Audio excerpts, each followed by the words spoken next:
Good morning. Hope you're having a great weekend. It is Sunday, March 30th at 3:30 a.m. And we're bobtail, which means I do not have a trailer. And that's where I'm headed right now, is to go get a trailer. I'm going to have to drive all the way to Arkansas. I'm in Oklahoma City right now. That's where I live. And I'm going to have to drive all the way to Van Buren, Arkansas to get a trailer, which is about 200 miles away. Google says it's exactly 182 miles. Is the gate closed? No, it's not. Okay. I was like, what? Sometimes they forget to put the gate in to like manual mode or whatever. They just leave it open. And whenever I got here, the gate was open, so I didn't have to get out and punch in my code, which is nice because it's convenient, but at the same time, I'm paying for secure parking, and it's not very secure if the gate's wide open. So yeah, I'm not going to have to get out and open up the gate. Little bit of a convenience here. So we're going to do a driving video. I have no idea what I'm going to talk about, so we're going to be rambling. I'm going to be focused on driving. I have new equipment for driving footage. I have a new mount, a new phone mount, which is a lot more sturdy than the previous phone mount. The previous phone mount vibrated really bad, like the truck vibrates really bad. And then the mount itself vibrated really bad. So I searched to find a mount that was really like solidly built. And this one, like its main advertising feature was like really sturdy, solid mount. And it is. It's like pretty solid. We'll see how long it lasts. And I also bought a new phone because I have ruined the motion stabilizers on,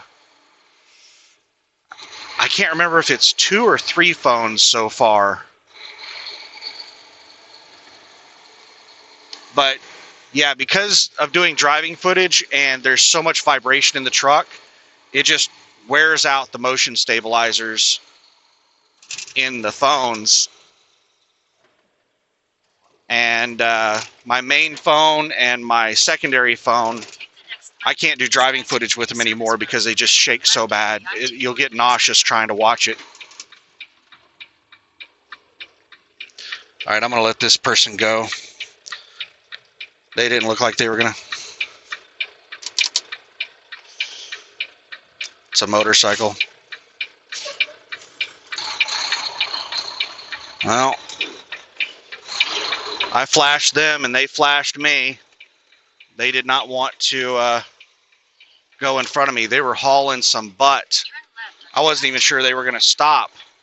I don't know how well you can see to the left or the right, but that motorcycle was moving.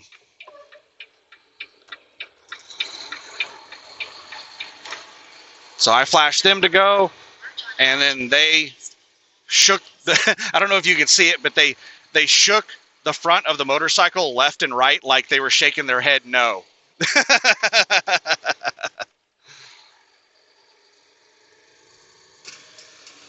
So far, so good. I can't see the video footage really well from where I'm at. I'm a decent ways away from the phone. But so far, it looks really stable, and it looks like a pretty clear image. I mean, we're driving at night. It's really dark. And the image looks decent.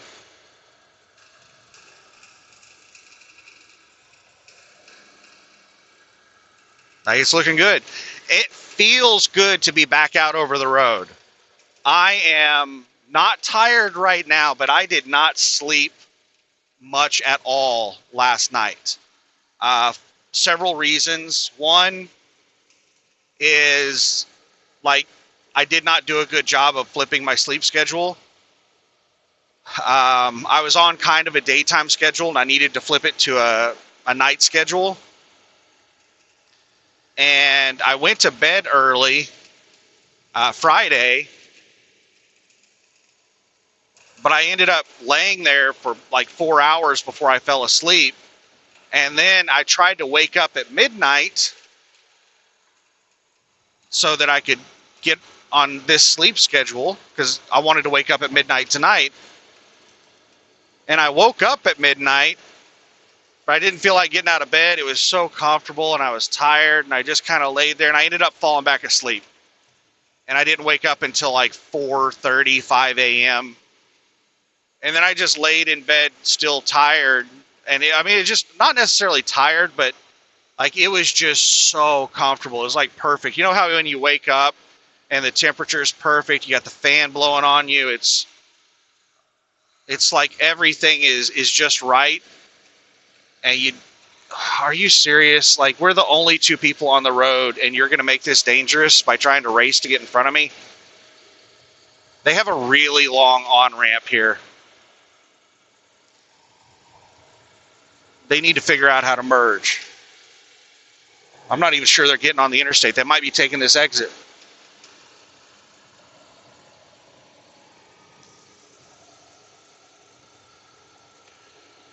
I saw an accident video of some idiot forcing their way on. Yeah, they didn't even get on the interstate. They just took that exit. Some pickup truck. That's a lot of people just don't understand how to drive. They don't understand the laws. People that merge, they think that like you're obligated to move over for them, and you're not. Merging traffic is supposed to yield to traffic that's already on the roadway.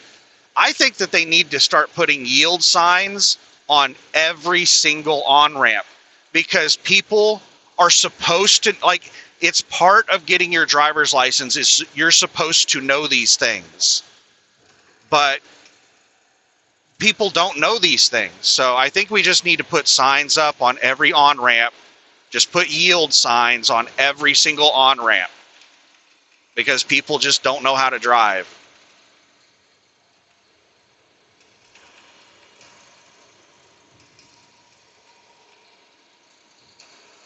But anyway,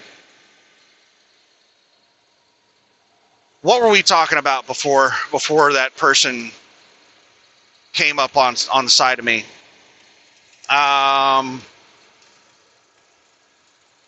Were we still talking about the phone? Yeah, I ruined a couple of cameras, a couple of my phones with the stabilizers. But everything looks good on the picture quality on this so far. I am running a little bit behind schedule. I left the house 20 minutes later than I planned on, and then it took me about 10 minutes longer to get the truck ready to go because I couldn't remember what my Wi-Fi password was to set the phone up, get it hooked up to the network in here. So I ended up having to break out my computer and connect to the router and see what the Wi-Fi password was. That was time consuming. Then I had to get it paired up. I had to load everything into the truck and just get everything ready to go. But it only took about 10 minutes longer. So in total, I'm running about 30 minutes behind schedule. Ooh, 2 deer over there on the right shoulder. I don't know if you could see those. They weren't too far off the road. But even running 30 minutes behind schedule, I'm still probably going to get there about 30 minutes early. They open at 7 a.m. and I want to be there as soon as they open. So why am I going to get there like 30 minutes before they open? Well, I've been told several different things on whether or not the property is gated. The satellite images make it look like I can get on the property. They have a gate to one of their entrances, but they have two entrances, and one of them looks like it's not gated. So if I can get there 30 minutes before they open and I have access to the trailer, then I can go ahead and get hooked up to the trailer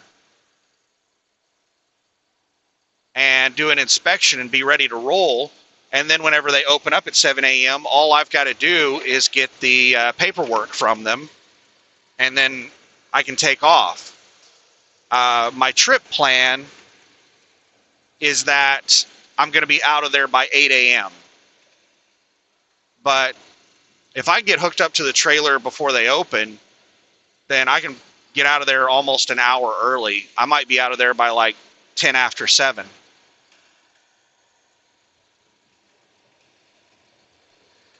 And that'll put me ahead of schedule.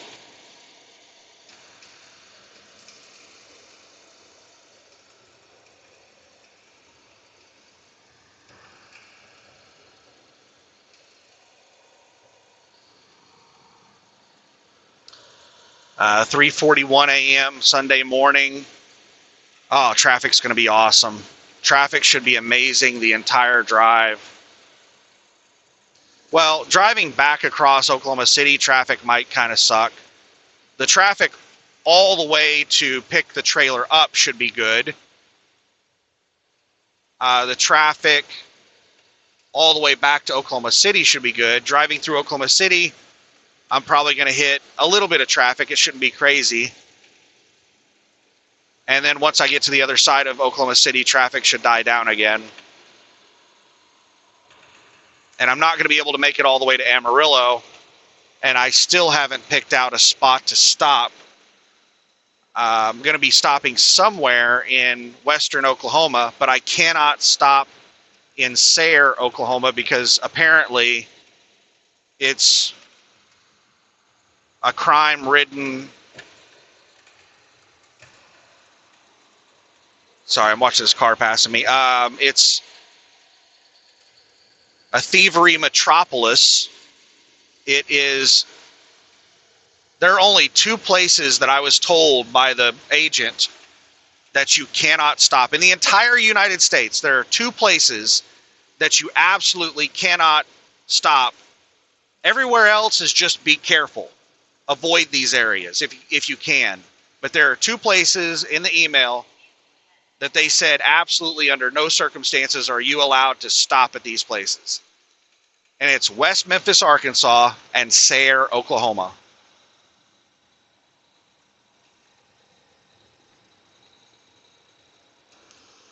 Right lane ends. Okay, we're merging onto Interstate 40. We have been on Interstate 240. This lane is going exit only.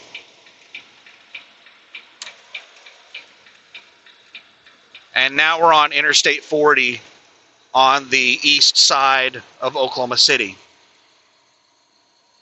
And we are headed east to Arkansas. Van Buren, Arkansas is right on the border of Oklahoma. So I'm not going to have to drive very far into Arkansas.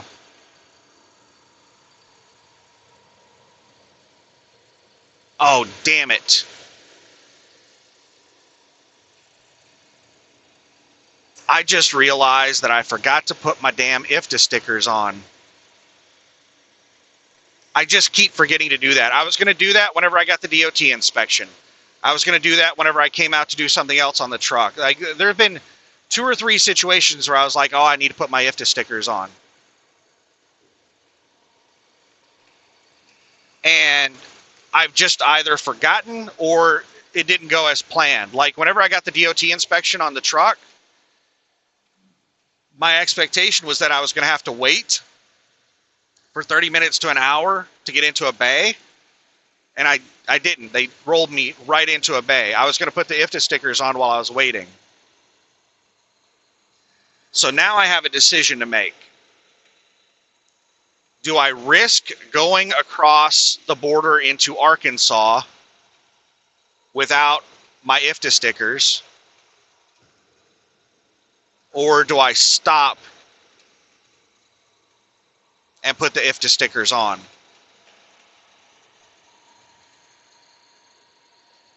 I'm going to stop and put the IFTA stickers on.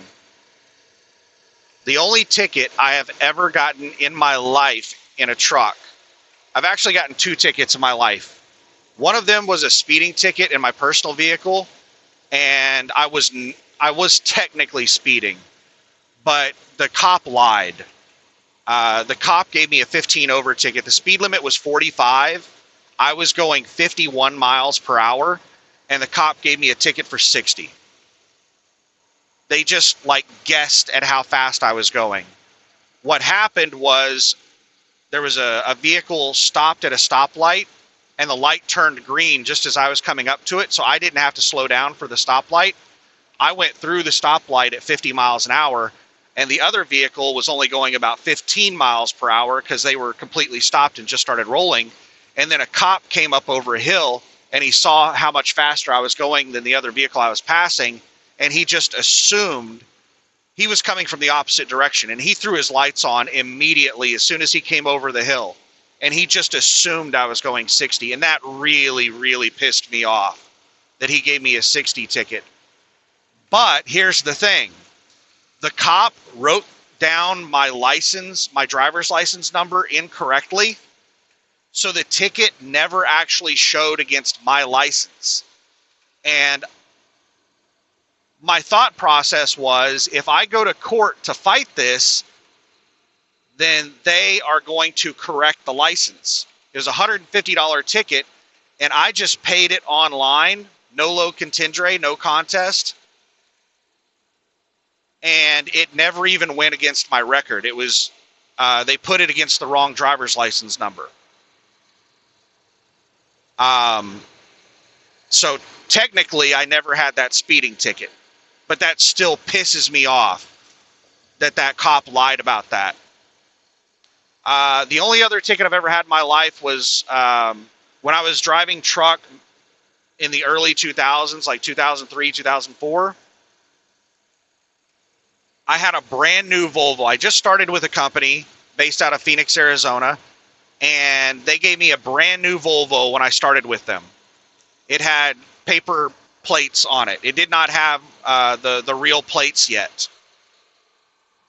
And I finally got the real plates after like a month of driving the truck. Just a second here. I got like one of those daddy long legs things flying around on my dash. Let's see if I can get it out the window. Sorry, I got the window down. I don't know if you can hear that. It's really loud in here. But they like UPS'd or FedEx'd me the license plate. And then the paperwork, they faxed it to me.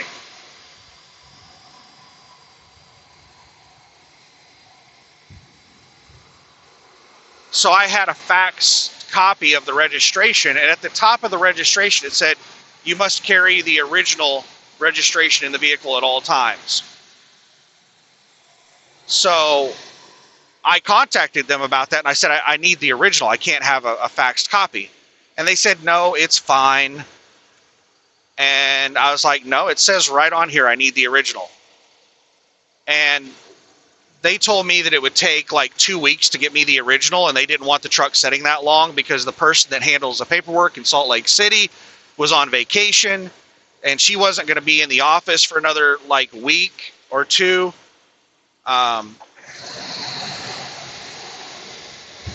So they just kept pressuring me to drive without it, just drive with a faxed copy. And I said no. And we went round and round in circles for about 2 days. And finally, I said, all right, here's the deal. I will call the states that I'm going to be driving through and ask them if it's okay. And if they say it's okay, I'll do it. And at the time, the company I drove for, our main thing that we hauled was hazardous waste. So it was all placarded loads. It was like batteries from recycling facilities that I would take to dump sites, like hazmat dump sites in Nevada and Arkansas. One of the places that I delivered like old batteries was just south of Little Rock. And that's where this load was going. It was picking up in, I can't remember where in the hell it was picking up. It's picking up in Seattle, Portland, somewhere in that area. And it was going to just south of Little Rock. So I called Nevada, California, Oregon, Washington, Colorado. I called almost every state that I was going to be driving through, and every single one of them told me that they don't even look at registration, that they require that I have a hazmat permit, and that's all they look at is the hazmat permit. And I said, fine, okay. And so then I told the company, I'll do it. But if I get a ticket, you're paying for it. They said, absolutely, we'll pay for any ticket that you get. And I picked up the load and I drove it. And I got to Van Buren, Arkansas, where I'm headed right now. And there's a way station in Van Buren, Arkansas. And I was driving through there in the middle of the night, like midnight. And she pulls me in for a random inspection because I've got placards. And placards mean really big tickets. If you have a placarded vehicle and you get a ticket, the ticket goes up a lot.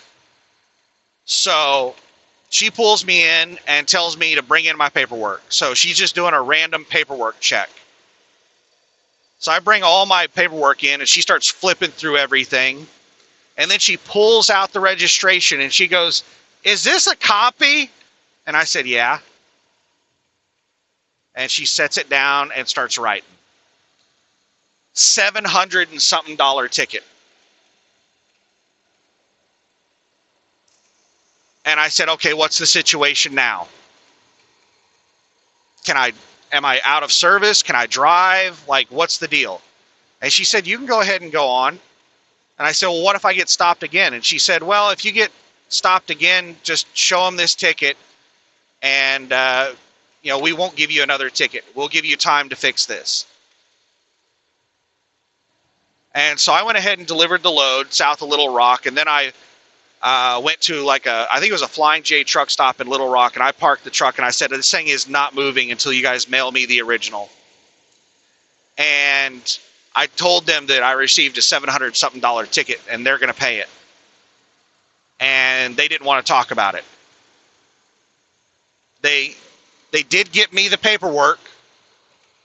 The paperwork was there the next day. They did it like FedEx next day. I was only at that truck stop for like one day, and then I had the paperwork. And I got back to the terminal like a week later, and I brought them the ticket in there, and they got so argumentative and confrontational and denied that they ever told me they would pay it. They said they're not going to pay it. And I said, well, the ticket goes against you as much as it does me, and I am not paying it under any circumstances. I'm never paying this ticket. So you are going to have to pay the ticket. And they got huffy and puffy, and the guy that owned the place was a lawyer.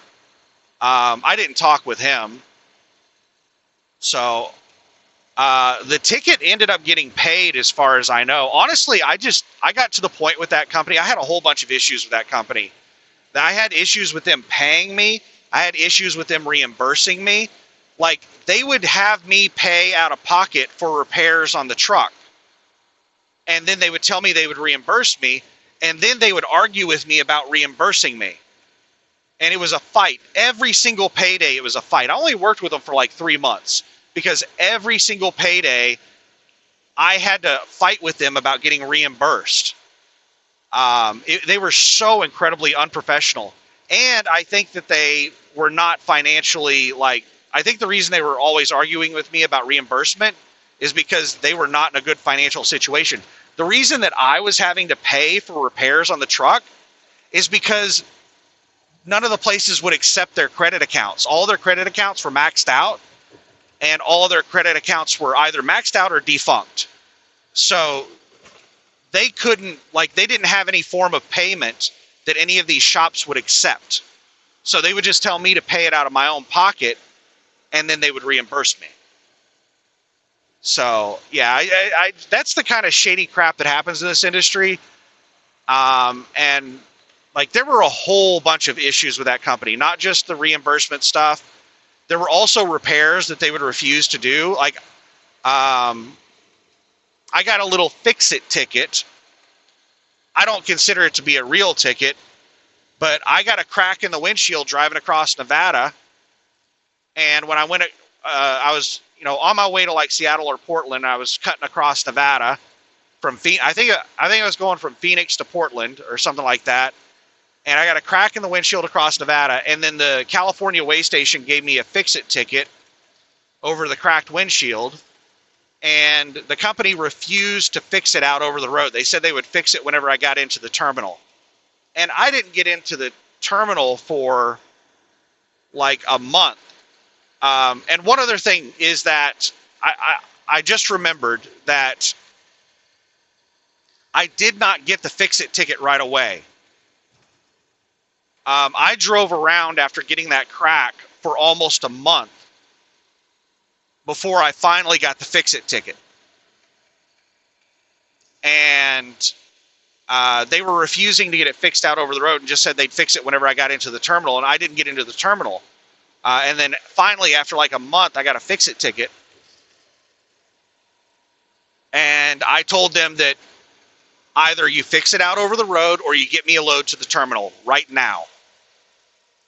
And they got me a load to Phoenix. And whenever I got there, I had to pay for the damn repair in Phoenix. Like, their terminal is in Phoenix. And I had two things that I had to get done while I was in Phoenix. One was get the windshield replaced. And two was get some programming done on the truck. I had to take it to the dealer. And I had to pay out of pocket for both of those things. The problem with the programming on the truck was that they set the truck to shut off after it wouldn't idle for more than like 3 minutes. And on top of that, they had the, what in the hell is it called? The system that automatically starts the truck to run the heat and air. I haven't had a truck that had that system in 20-something years, so I can't remember what it's called. But basically, you could enable the system, and then from the bunk, you could set the temperature that you wanted, and it would turn on and off the truck as needed to run the heat and air. That system was disabled in the computer. So this is in the winter, and I'm up in like Montana, and it's like 10 degrees below zero, and the truck will not idle for more than about 3 minutes. I'm up there doing all kinds of weird stuff. I put a case of soda on the throttle. I tried messing with the cruise control. I tried doing tons of stuff to get the truck to stay on. I tried even like releasing the brakes and sitting there with the brakes off. Because as soon as the truck would shut off, within like 15 to 20 minutes, it would get bitter cold in the truck. I couldn't sleep in the truck because it wouldn't idle for more than about 3 minutes. And I was out over the road like that for several weeks. And also, they had the truck governed at 60 miles per hour. And they said that they would turn it up to 65 after I'd been there for like 3 months. That was their policy, was that new drivers, anyone new with the company, was governed at 65 for their first 3 months. And then if they didn't have any tickets or accidents, then they would get bumped up to 65 after 3 months. And I asked them to bump it up early after I'd only been with the company for like a month and a half. And they finally agreed to bump it up early. So I got permission whenever I went to the dealer to get the climate control system enabled. I got permission to bump it up to 65. And whenever, like, they had me try 2 or 3 different accounts, and the dealership was like, no, that one's maxed out. That one's maxed out. Yeah, that one's no good. Yeah, we can't use any of these accounts. And then they said, just pay it, we'll reimburse you. And I was already pissed off about this whole reimbursement thing because they'd done it to me every single week I'd been there. I was having to manage my own permits. Like, they had a permit department, but the woman there was not doing her damn job. So what I was having to do was every time I would enter a state for the first time, I would have to, like, call ahead and buy permits and have them faxed, because technically you're not allowed to enter the state. They could give you a ticket even if you plan on stopping at the weigh station and buying permits. You technically have to have the permit before you cross the state line. But there were some states that I called ahead and I was like, are you guys cool if I just like buy the permit at the weigh station? And they're like, yeah, that's fine. But some states were like, nope, you need to have it before you enter the state. So like, I'm sitting there, this was back before, like, this was in like 2003, 2004. This was back before smartphones. This was back before GPS. This was back before the internet was a really big thing. The internet wasn't nearly as awesome back then. It was nice, but not nearly as awesome. A lot of government entities were not using the internet and stuff like that. Like there's not as much stuff you can do on the internet as you can now. So I'm like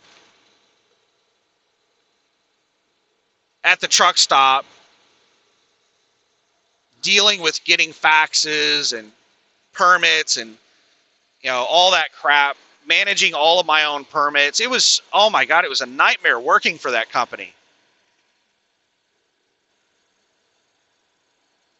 The pay was decent. They paid like 42 cents a mile, which for 2003, 2004, that was really good. 42 cents a mile was awesome. And that was their starting pay. That was like day one pay was like 42 cents a mile. To put that into some kind of context, back then, when I started with Swift, they paid 25 cents per mile. And the top end pay at Swift was like 36 cents a mile. And you had to have over 10 years of verifiable experience to get that, to get 36 cents a mile.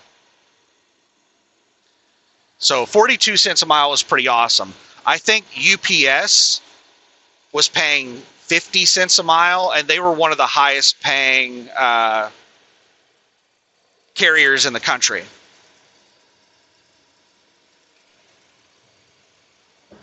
But there was just way too many issues with them, so I only lasted like 3 months, and I quit. I just couldn't take it anymore.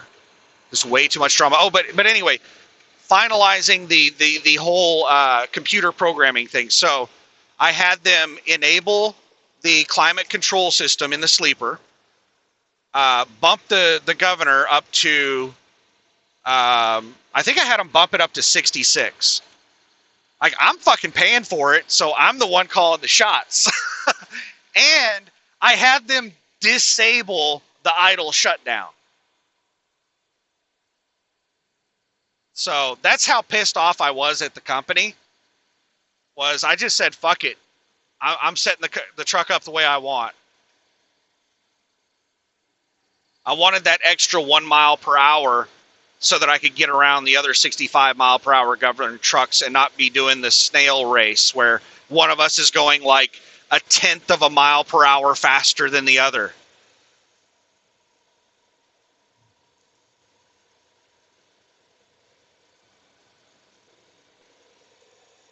I might have bumped it up to 68. Honestly, I can't remember what speed I had them set it at.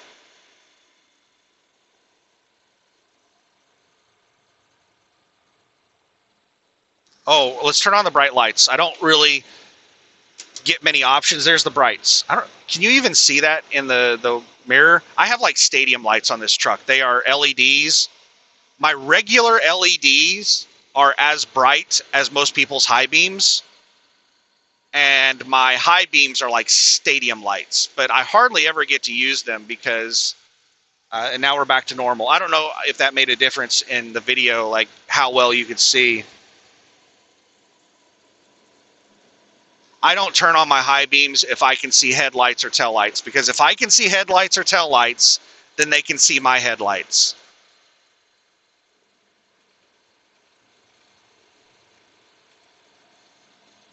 And the stuff that they teach you in like the driving manuals and stuff to get your licenses is really outdated information in regard to headlights. The information that they teach people about using headlights is extremely outdated, and it's based off of old headlights that are nowhere near as bright as modern headlights. They tell you, you know, like, don't use your high beams if somebody is within 500 feet. Yeah, that might have been okay 50 years ago, but now with these bright ass LEDs, like if you have your high beams on and somebody's 5 miles away, it's blinding to them. Like it's like the fucking sun. 500 feet is not enough distance for high beams. Not with modern lights and how bright they are.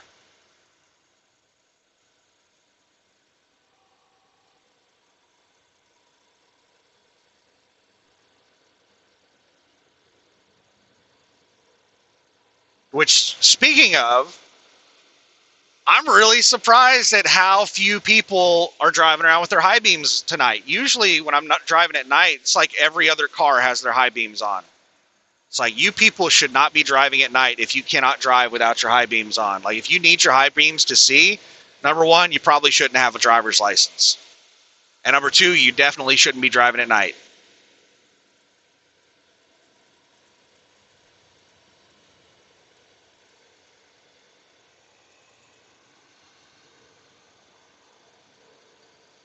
But yeah, that was one of the, whenever I had my license 20 years ago, I tried really hard to make truck driving work because, like, my dream was to be a truck driver when I was a kid. You know, lots of kids have dreams of being astronauts and doctors and lawyers. And, well, back then nobody had a dream of being a social media influencer, but I hear that's like the main thing kids want to be today is, you know, a social media influencer. That's what they dream of being, which is, oh my goodness. Anyway, yeah, I dreamed of being a truck driver. Everybody else wanted to be doctors, lawyers, astronauts. I wanted to be a truck driver. Well, who ended up living their dream? I think I'm the only person in my school that ended up living their dream. Actually, there might have been another one. There was a guy I went to school with. I was kind of buddies with him. I didn't really like him. He had a really awkward personality, and he was just a class clown. And I just really don't like being around people like that. But he ended up becoming a musician. I'm not sure if that's what he dreamed of being in high school, but it is like a dream job. And when I first found out that he was a musician, I thought, oh, he's just like some small time band that just plays in local bars. But his band actually has like a wiki page. And I'm not sure exactly how popular they are. They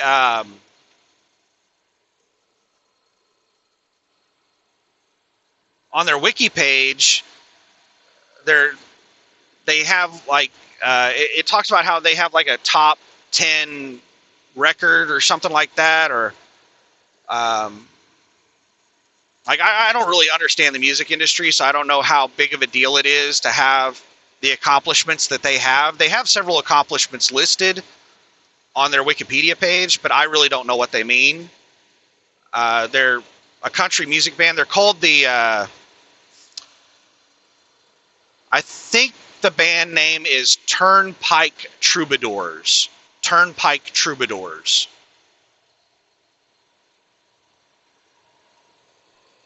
And I don't even know what name the guy is going by these days. I knew him as Casey in high school. Um, Casey Edwards. I think he goes by R.C. Edwards in the band.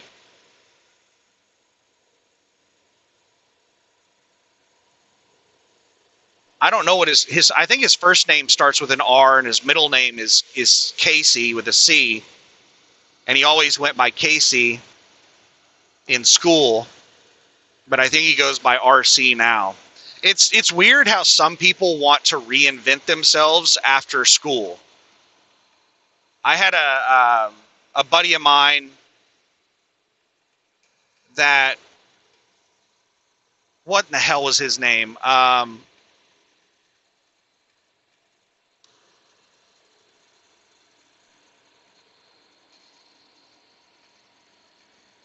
Oh my goodness, I can't even remember what his name was. His full name was like Anthony Joshua, and then I forgot what his last name was. And he always went by Josh. Like he had gone by Josh his whole life. And then he wanted to reinvent himself after high school. And he couldn't decide if he wanted to go by Tony or Anthony. So he was going back and forth on that. You know, sometimes he wanted to be called Tony. Sometimes he wanted to be called Anthony. But he definitely didn't want to be called Josh. So I was always having to figure out, like, what do you want to be called today? He ended up landing on Anthony because it sounded more professional. It sounded more mature. So he stuck with Anthony, as for basically the rest of his life, as far as I know. I haven't talked to him in like 10 years. Man, it might be 20 years since I've talked with that guy. I'm getting old.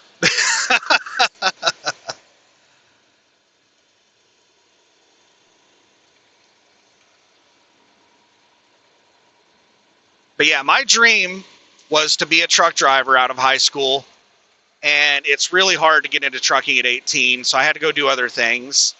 And then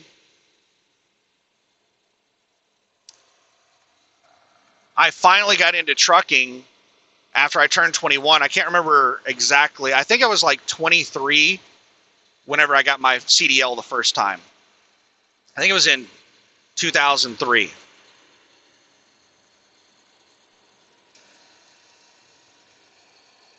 And it sucked. Oh my God, it sucked. I started with Swift, and that was such a bad experience. And I left Swift and I went to Conway Western Express, which is now XPO Logistics, and that was a really bad experience. I mean, the pay at Swift was horrible, and you were treated like crap. At Conway, the pay was decent. I made about $60,000 a year, but I was treated like crap. And they were constantly expecting me to break the law. Like, there was an expectation you were going to be breaking the law every single day. They would get really mad if you were not willing to lie on your, logbook. Because they would work you like every second that they possibly could every day. Because they didn't have dock workers. They didn't have dedicated workers for anything. They just hired drivers. And you didn't know what you were going to do from day to day. You might be doing local deliveries. You might be doing line haul. You might be doing dock work. You could be doing anything on any given day. Now, once you got seniority, everything was seniority based. Once you got pretty high on the seniority list, then you could kind of pick what you wanted to do. But even then, the senior guys didn't really know what they were doing from day to day. Like the most senior guy, there was a specific run that he wanted to always do, but that run wasn't available every single day. And, so like he didn't do what he wanted to do every single day. And then if you were really low at the bottom of the list on the seniority, then you get called in for like Saturday deliveries, which really sucked because the terminal wasn't open on Saturday. We all had keys to the terminal. So if you had to do a Saturday delivery, you'd have to show up at the terminal, unlock the gate, unlock the building, go into the building. You'd have to back the trailer up to the dock. You'd have to load the freight off the dock into the trailer. Like, you'd have to do the dock work. You'd have to do everything. Sometimes you'd get lucky and they would have preloaded the trailer for you. But usually you'd have to load the trailer and do everything yourself. It sucked. Got some flashing lights up here on the on-ramp. I don't know if they're on the shoulder of the interstate, or it looks like they're on the shoulder of the interstate under the bridge. I'm going to go ahead and move over. It's dark. I can't see very well, and there's plenty of room to move over. So let's just move over.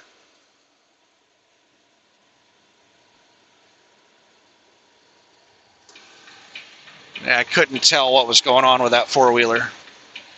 I didn't see anybody outside the vehicle, and I didn't see a flat tire or anything like that. Not sure why they were pulled over.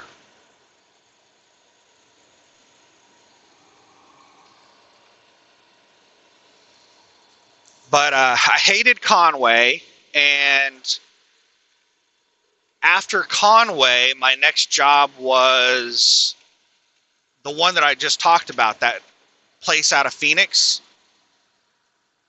Small over-the-road company hauling hazardous waste.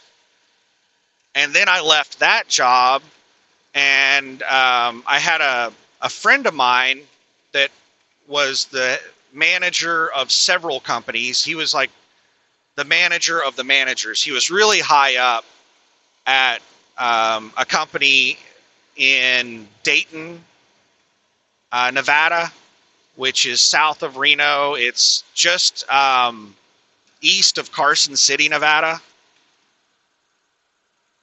And there were like several different businesses that he managed. And he offered me a job as a truck driver. And I was like, that sounds amazing. It's a hell of a long commute from my house in Reno to Dayton. It was like 60 miles one way. But I said I can make it work, but the absolute minimum I'm going to need is $20 an hour.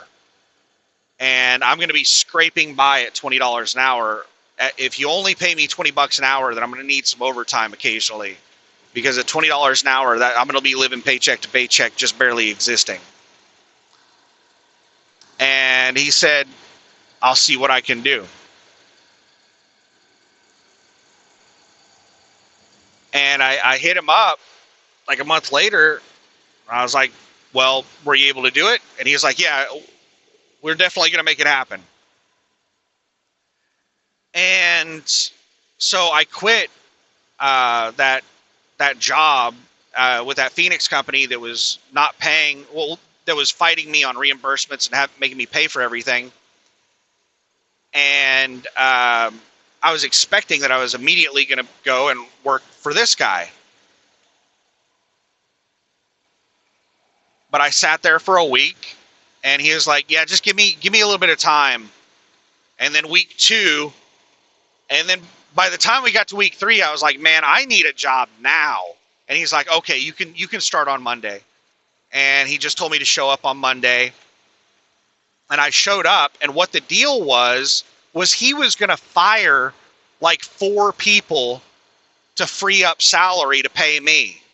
There were a bunch of kids, like 17, 18-year-old kids that were working there that weren't really doing anything. They were just standing around doing nothing. And he was paying all of them like $8 an hour. So he fired all of them so that he could hire me. And he did not pay me the damn $20 an hour. He only paid me $18 an hour. I was like, I can't make this happen. Like, I can't do this. And he's like, okay, give me some time. Let me see what I can do. And I was like, we need to fix this quick. So, and then the thing is that I didn't have anything to do there. Their insurance required that you work for the company for a minimum of 2 years before you could drive any of their vehicles. So you could not get on their vehicle insurance until you'd been with the company for a minimum of 2 years.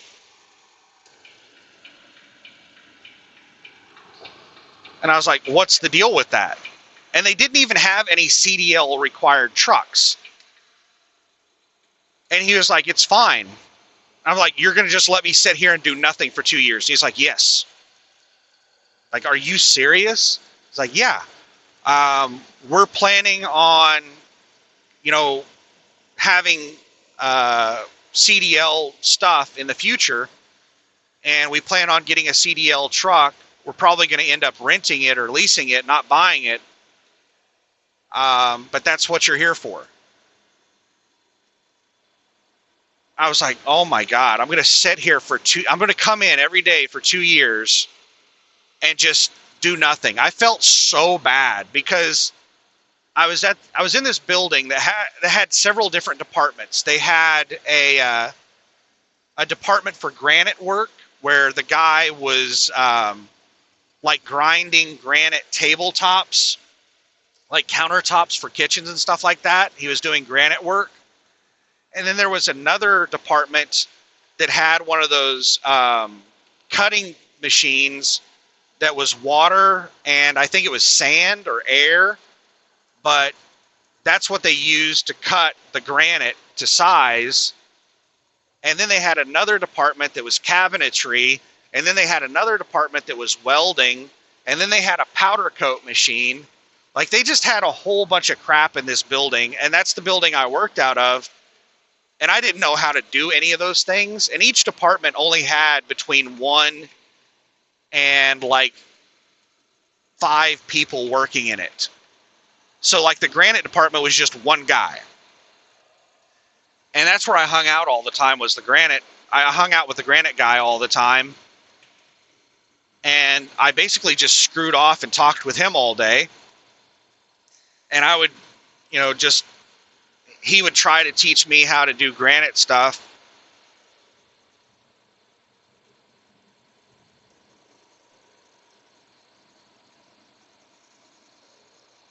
But I was only there for a couple of months, and I ended up quitting because I just couldn't make it on the $18 an hour. My bills were too high.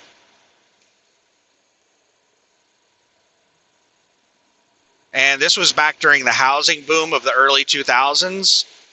And the apartment complex I was living at was sold like 3 or 4 times over a couple of year period. And every time they would get a new owner, they would jack up the rent dramatically. My rent went from $550 a month to $950 a month over the course of 2 to 3 years. My rent almost doubled in 2 to 3 years.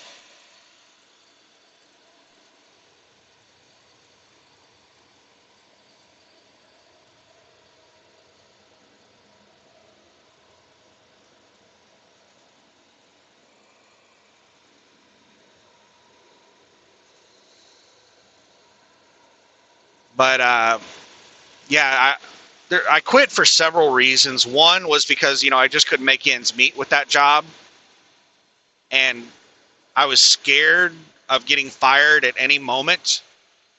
Because this guy was, the manager was really timid. Like, he was really, really non-confrontational. He was very timid. So he would just wait until he had to do something. And then it would just be an immediate thing. He wouldn't give you any warning.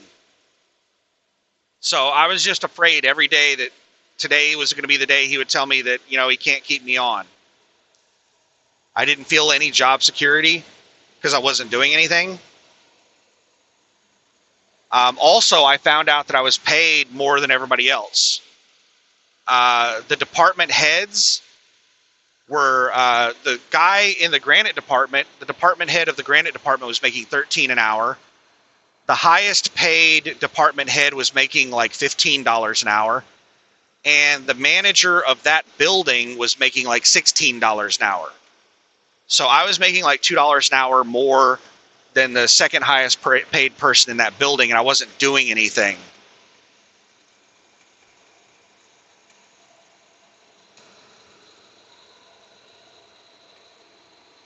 And I was afraid of I was afraid of people finding out how much I made. And the guy in the granite department was always asking me. He was quite rude about it. He would get pissed off because I wouldn't tell him how much I made. And because I wouldn't tell him, he assumed I made more than him. And he would storm off into the office and like demand a raise. He did that on more than one occasion.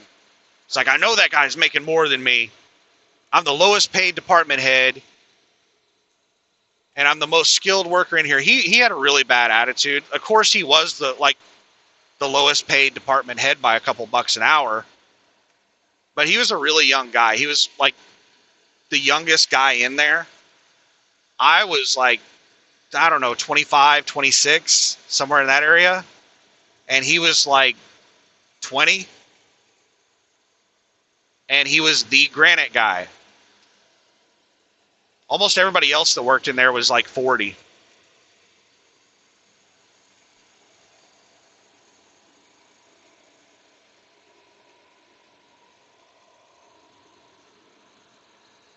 Got 125 miles to go. My ETA is 6:12 a.m. But Google estimates my ETA based off of like the speed limit, and I'm not going the speed limit. Speed limit is 75, and I have my cruise set at 65. So I'm probably going to get there about 6:30.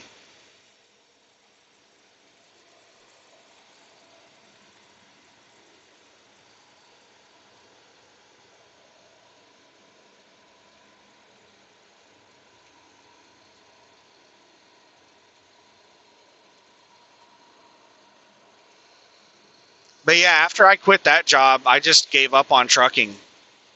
Just like stopped trucking. Oh, and that reminds me of another thing. Do you remember the company that wouldn't, I had issues with reimbursements. I don't recall a single time that they just flat out refused to reimburse me. But it did take like a debate and an argument and threats every single week to get them to reimburse me. But I don't recall them ever not reimbursing me for anything. I think they even paid that ticket. I'm pretty sure if that ticket went unpaid that I would have had like a warrant out for my arrest, and I've never had a warrant out for my arrest. But honestly, because I quit trucking like I don't know, like 3 or 4 months after I quit that company, I just didn't even bother following up on that ticket. I meant it when I told them that there's no way under any circumstance I'd ever pay that ticket.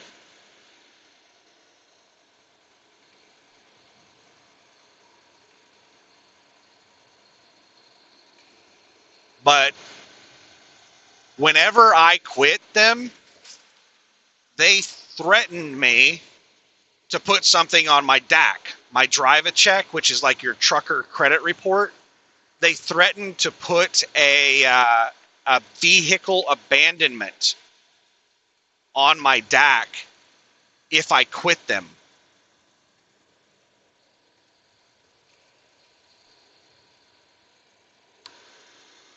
And I said, I don't care. But that's the kind of, I don't think the industry is that bad anymore. The industry, from what I've experienced, my second time having a CDL, I got my CDL again in 2020, in like February of 2020. I went through CDL school in January, got my CDL in February. For the 5 years that I've been back in trucking this time, I have not experienced anything remotely close to the stuff that I experienced 20 years ago. It was extremely common for trucking companies to put false reports against you on drive-a-check. Out of spitefulness, vindictiveness, they would make threats about, if you quit, then we'll make it to where you'll never work in this industry again. That was really, really common 20 years ago. And I think that it just became so common that drive a check just became, it just got to the point where it was not a credible source of information because there was so much false information reported to drive a check. I've heard that most companies don't even use drive a check anymore because it's just, there's so much false stuff on there.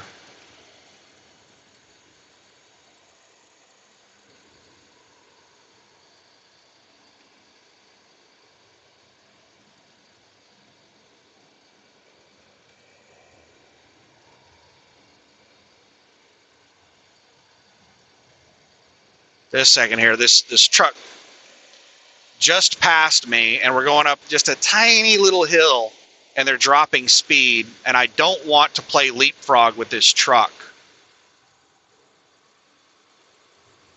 So I don't want to pass them, and then after we crest the hill, then they're going to pass me again. So we're going to slow down. We're almost to the peak of the hill. I just dropped from 65 down to 60. I don't know how far away it looks in the camera, but I am about one truck length, about 70 feet, maybe a little more than one truck length. Maybe about 80 feet behind this truck right now.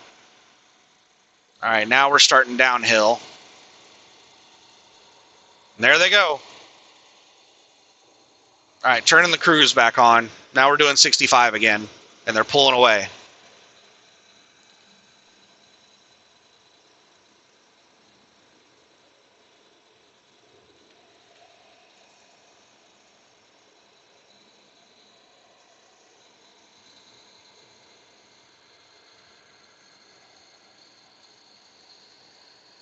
But yeah, I'm not sure if they ever followed through with their threats because I didn't get a trucking job after that.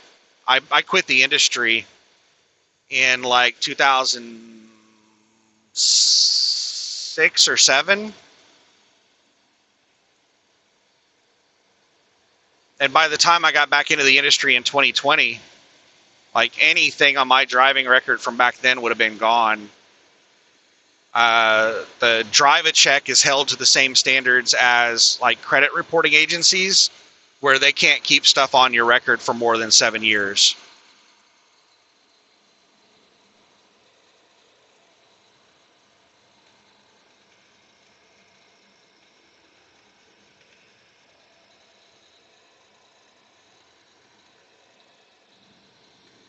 But yeah, this industry is a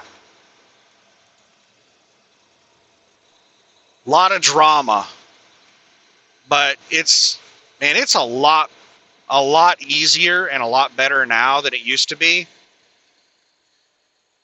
Just a few of the things that are different now than 20 years ago when I was doing this.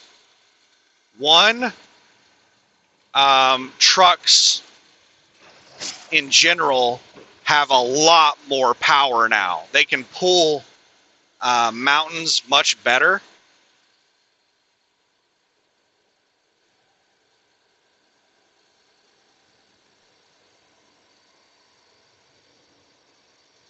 Now I'm talking about like your standard fleet truck, like Freightliners and Volvos. I'm not talking about those old school big trucks that had massive engines and 13 speeds and 18 speeds and all that crap. I think those things have always been able to pull mountains really well. But in the early 2000s, trucking companies were fixated on fuel mileage.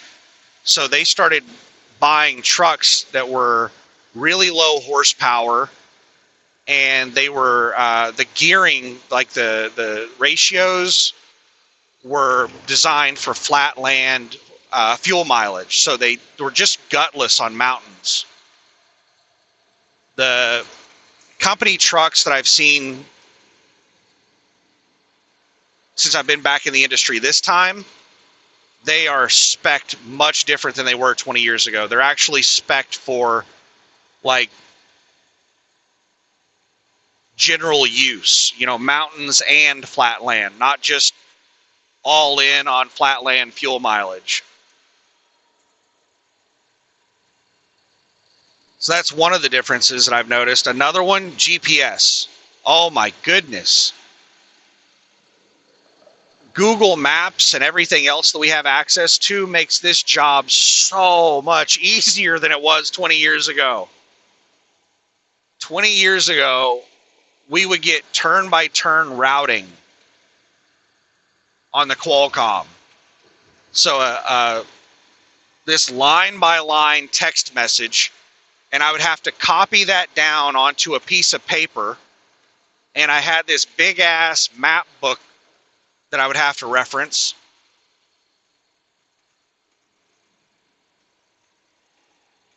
And I would just have to sit there, and every time I would go past a point, I would say, okay, my next point is this. And it should be this many miles away. And that's the way I got from place to place, was point to point, turn by turn routing.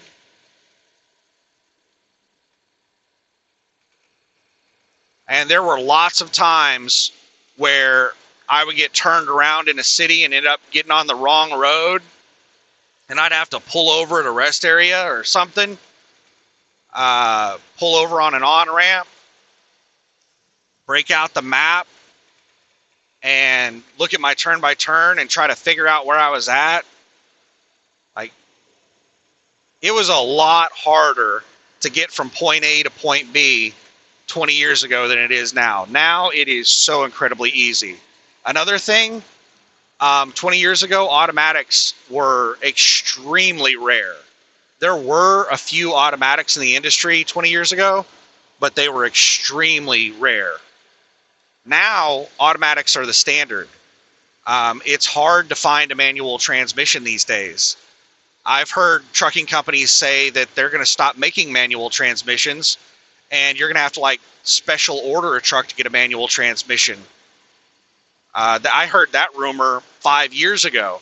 So that may be a thing now. I haven't looked at, buying a truck in 5 years. So I don't know, like, if you can even buy a manual truck anymore. But these automatics make it so much easier. In my CDL class, like 20 years ago, that was one of the biggest reasons that people failed out of the class, is backing and shifting. They could not back and they could not shift. And there were, most of the people in my CDL class were not able to get their CDLs because of those two things. They couldn't back and they couldn't shift. Now people don't have to worry about the shifting. They just have to worry about the backing. And they've gotten the backing so formulaic for the test that they can teach anybody to do the test maneuvers. They're not, these people don't really know how to back. They just know how to do the maneuver for the test. And that's what these CDL training companies do, is they just teach you how to pass the test. They don't teach you how to drive one of these trucks. They just teach you how to pass the CDL test. And it is a lot easier to get a CDL now because of the automatics. The manual transmission was a huge reason why a lot of people were not able to get CDLs 20 years ago.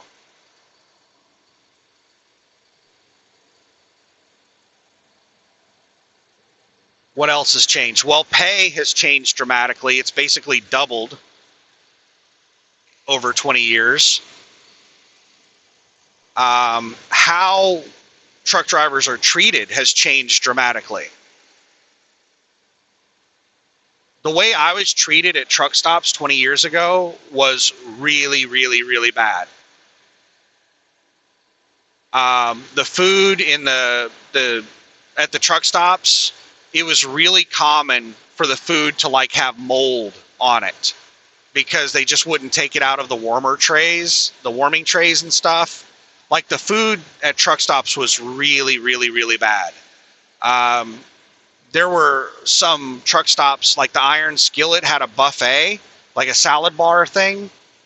And it was really common that, like, if you lifted up the lettuce or some, the stuff in the salad bar and you looked at the bottom of the tray, there would be maggots and stuff in it because they would just they never cleaned the stuff out. They would just add on top of the old stuff.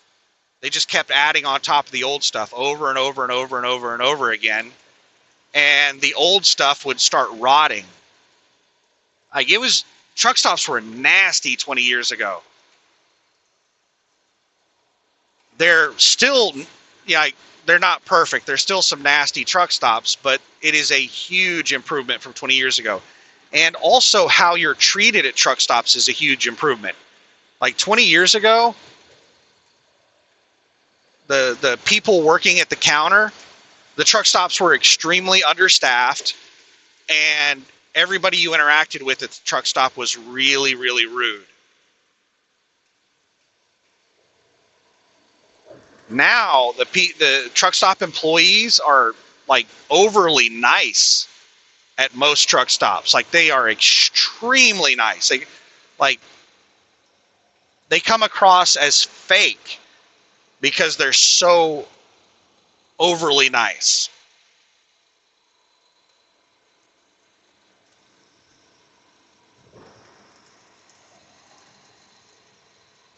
So yeah, the industry's changed quite a bit over the last 20 years.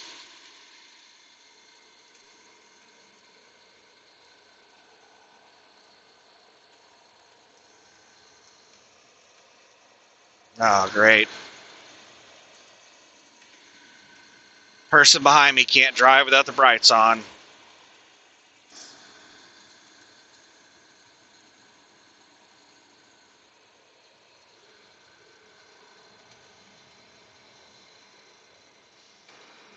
My throat's getting dry from all the talking, and I'm starting to get cold in here. Just a second here. Let me turn the air conditioner off.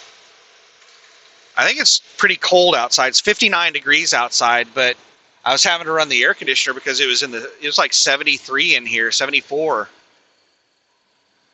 Even though it's only 59 outside, there's just so much heat being produced in here.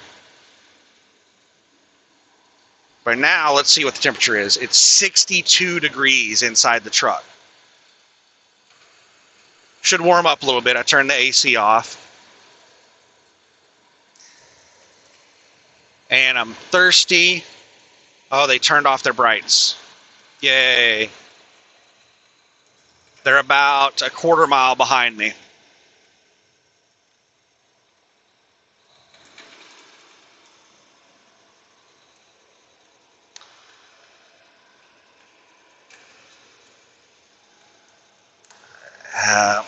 They turned their brights back on, and then they turned them off when they saw that truck.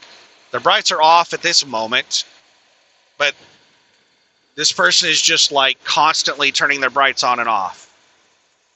So hopefully they just turned them back on. Oh my, now they just turned them off. I don't think this person can see worth a damn. And them high beaming me is making it to where I can't really see worth a damn. They're bright lights in these mirrors. It makes me have to squint my damn eyes to be able to see.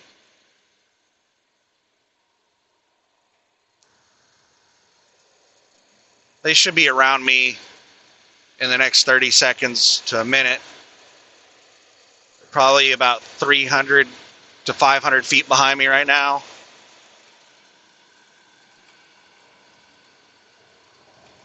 And they're close enough now that I don't think they're going to turn their high beams back on me.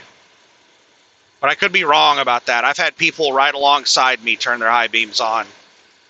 And that is blinding with these big-ass mirrors. They're passing me right now.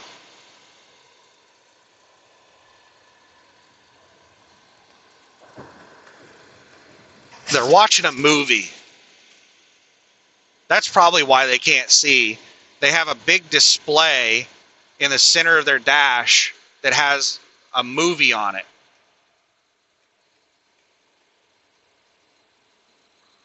So they have that really bright light shining in their face from the movie. Ah.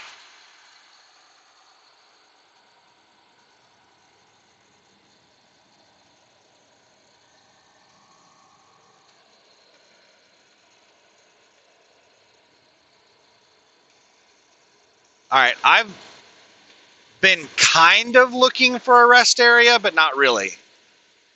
I need to find a rest area to put my IFTA stickers on. I don't want to risk the Van Buren, Arkansas way station without my IFTA stickers. Even if I have the IFTA stickers in the truck, Arkansas is one of the states that just is absolute zero tolerance. They'll ticket you for anything they can.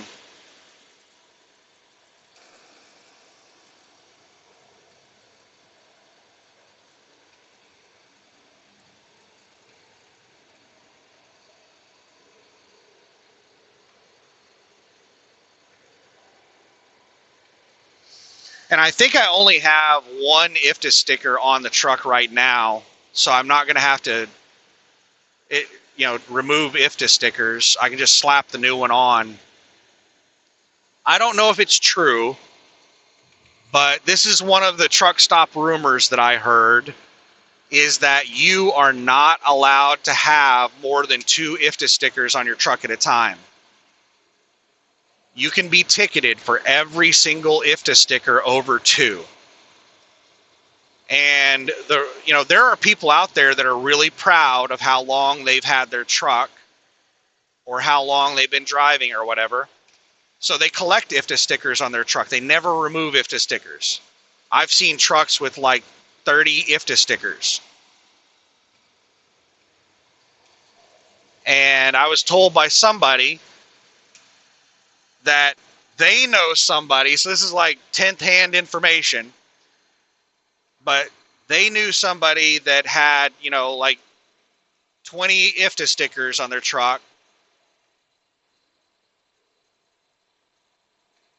and they got ticketed for every IFTA sticker over 2 on both sides. So they had like 18 on each side. So they got like a ticket for like 36 IFTA stickers. And the reason that DOT gave that you can't have more than 2 is because it makes it difficult for DOT to verify your IFTA, because they're having to look through all of your IFTA stickers. I got another bright light person behind me. They're having to look through all of your IFTA stickers to try to find the one for this year. So there's apparently something in the regulations where I don't think it explicitly says you can't have more than 2 IFTA stickers, but it says something along the lines of it has to be, the signage on your truck in regard to like your DOT number and your IFTA and all that stuff. It has to be clear, legible, easily readable, easy to find, things like that. That's the rumor I heard. I don't know how true it is, but I don't want to risk it. So I try not to have more than 2 IFTA stickers on my truck at a time. And last year, whenever I put my IFTA stickers on, I had 2. So I scraped off the 2 old ones, and I just had last year's on. So now putting this year's on, I'll just have 2.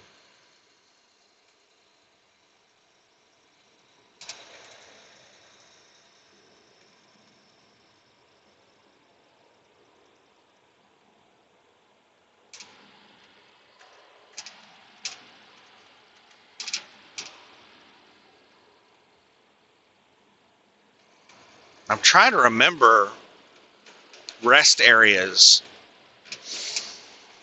I know that there's a rest area right after you cross the border into Arkansas, and I'm 90% certain that it is before the way station.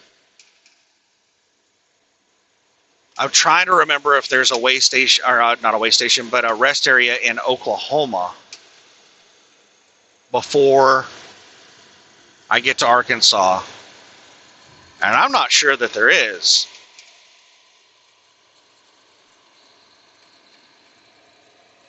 I might have passed a rest area and just didn't notice it.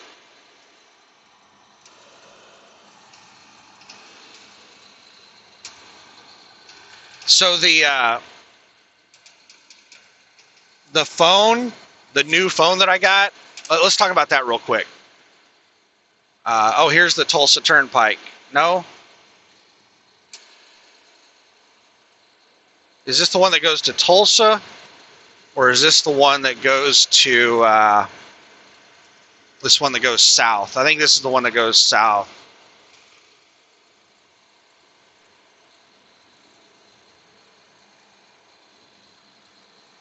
So the phone that I'm recording with is I cannot remember exactly. It's a Moto G Play or something like that. It cost me about $50. And the last phone that I bought, that I was using for GPS, and then I used it for driving footage, that one also cost me about $50. It was a track phone. And I forget what brand it was. I forget what brand the phone was. I think it was a Samsung Galaxy A or something like that. But you can get these cheap phones that are locked into a specific carrier. Like this one, this Moto G Play that I have is locked into a specific carrier. The one I had before that was locked into a specific carrier, track phone. I don't even know what this one's locked into. But I'm never going to activate service, so it doesn't matter. I just use Wi-Fi, and I have access to all the features on the phone that I need. I don't need to make phone calls on it or anything like that. I could probably set it up to make phone calls on Wi-Fi. But the thing is that whenever you buy these phones that are locked to a carrier, they give you the phone at a big discount. They're basically subsidizing with the phone with the expectation that you're going to sign up for service with them. So I'm able to buy these phones that I think the MSRP, the manufacturer's suggested retail price of this Moto Play G or whatever it is like $150. And I was able to get it for $50 because it's locked to this crappy carrier.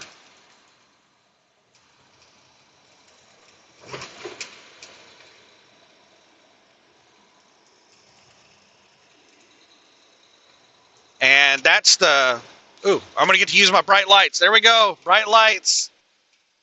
I don't get to use my brights very often.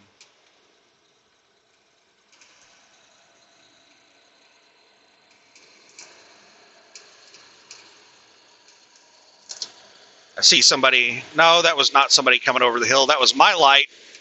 My light's shining off of one of the signs, reflecting off the trees to the left. I thought it was somebody coming over the hill.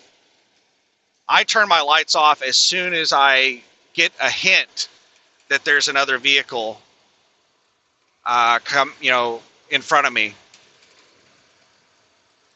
I just generally don't use my brights unless I'm out in the middle of nowhere, there's nobody around.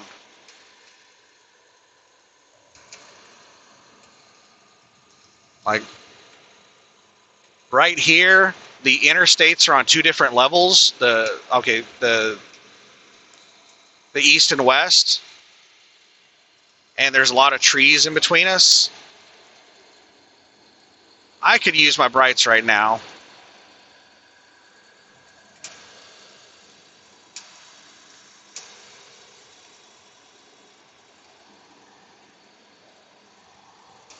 But nah, we're good.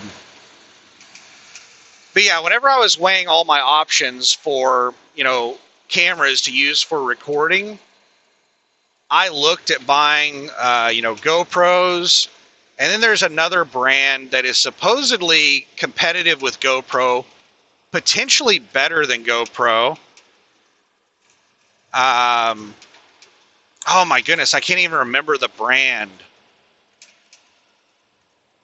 But if you go and you search for GoPro competitor,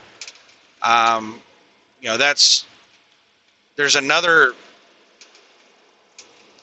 company in the market that's competing against GoPro, and they have better quality cameras. Well, they're better than GoPro in some areas, like color vibrance. If you look at side-by-side video footage, the whatever the GoPro competitor is, and I can't remember, their footage is so much more vibrant. You can see colors. You don't realize how bland the colors are on the GoPro images until you see a side-by-side with a camera that actually has vibrant colors.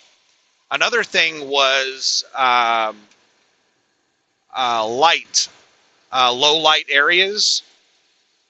They were doing side-by-side footage in like a cave, an underwater cave. And with the GoPro, it was just black. You couldn't see much of anything in there. But with the other camera, you could see the entire cave. There was a shark swimming up at the top of the cave that you couldn't see with the GoPro. But yeah, the GoPro and that competitor are both around the same price. They're both really expensive. I'm just not in a position where I can dump that much money into a hobby. And I looked at buying like knockoff GoPros and stuff like that, and the camera quality on the like cheap knockoffs is really, really bad. It's like the same camera quality that you get with a security camera for your house. It's horrible. So the best option I found, the most cost-efficient way to get a camera for driving footage, was to just buy one of these locked smartphones that are basically subsidized for $50. So you're getting like a $150 phone with a decent camera for $50.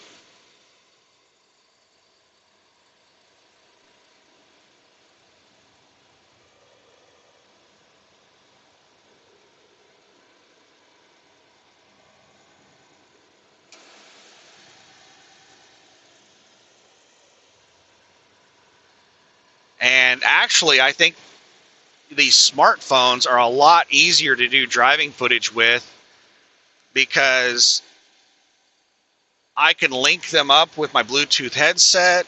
I can upload the video directly from the phone.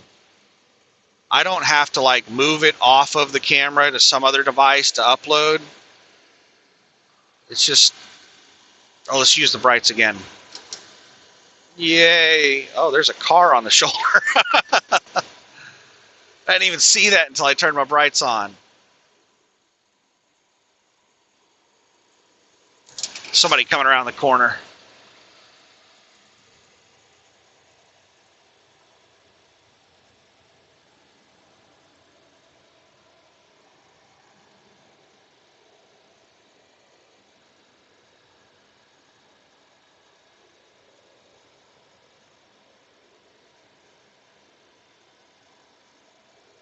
$89 miles.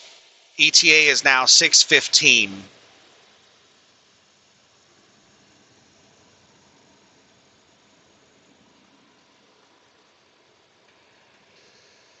I don't think that there is an Oklahoma way station eastbound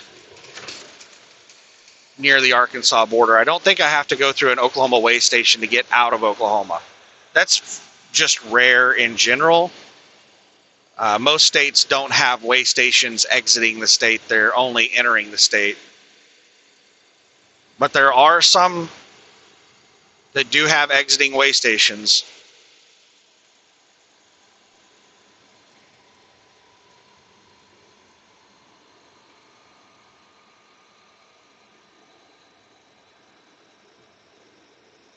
And I'm kind of torn on the whole weigh station thing.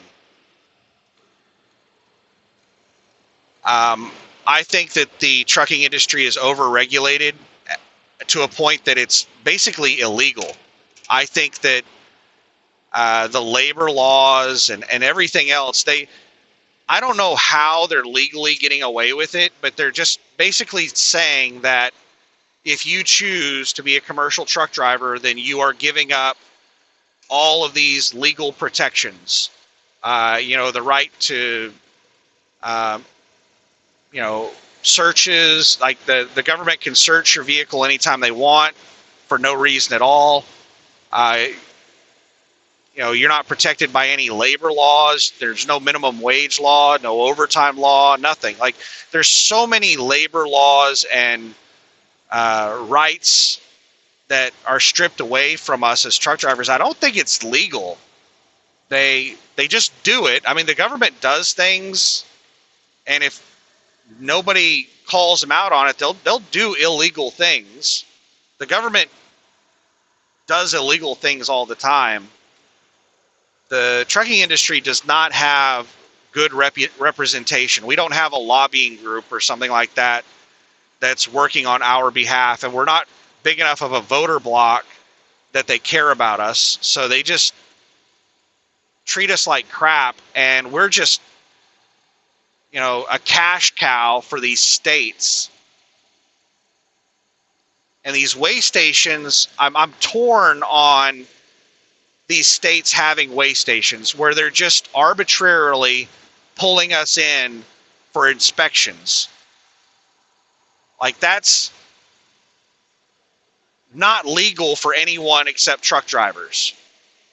Like, you can't just pull everyone over and inspect them, like, and search their vehicles and, paper please. Like, this is like Nazi Germany type shit that they do to truck drivers.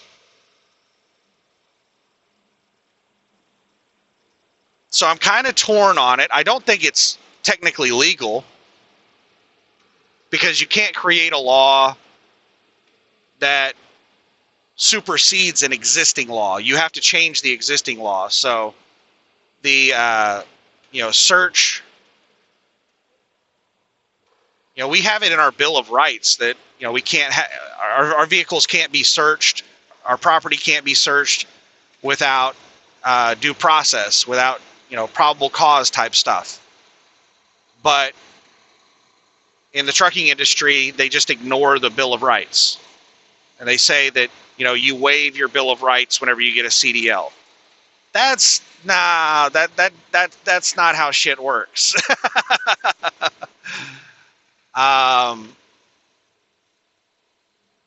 So I'm kind of torn on the weigh stations because I think most of these states have these weigh stations up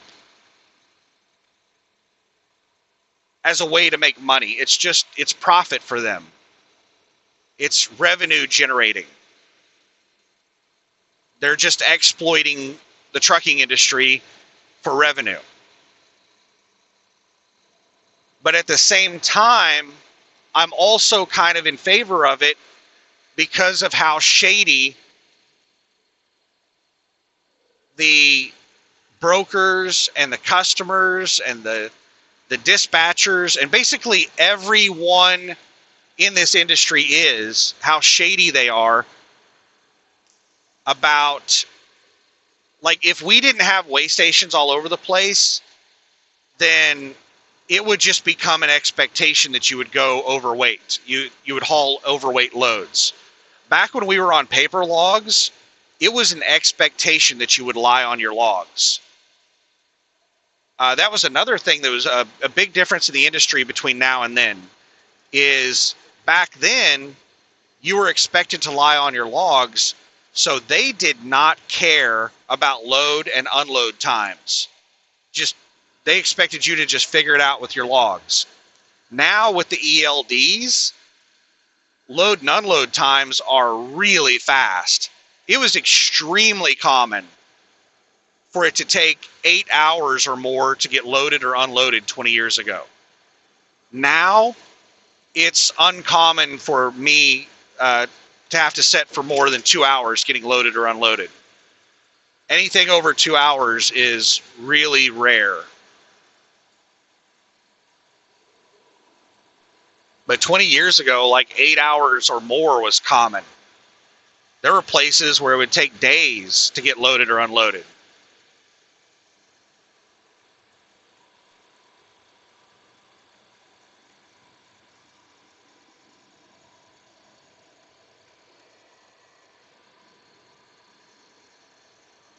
But yeah, that's the reason I'm against and also in favor of things like weigh stations and ELDs and all that stuff. Is weigh stations and ELDs are a form of protection. I mean, it is states being vultures and just trying to, squeeze these trucks for money. It is a revenue generator for the states, but it's also a mechanism of protection for the drivers. You can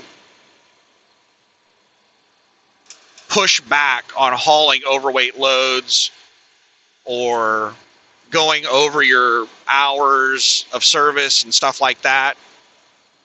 It creates limits of how far these businesses can push you, how far these brokers, these customers, these companies, these trucking companies, how hard they can push you to do illegal things. With these mechanisms in place, it makes it very difficult for them to force drivers to do illegal things. Like 20 years ago, it was a lot worse as far as companies forcing you to do illegal things, especially with your logbook.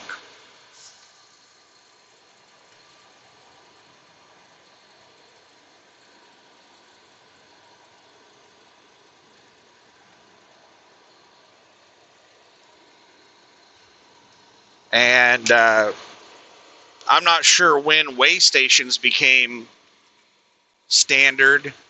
That was way before my time. Weigh stations existed 20 years ago. So the whole weight thing, yeah, weights, that was something that companies couldn't force you to do illegally because there were so many weigh stations even 20 years ago.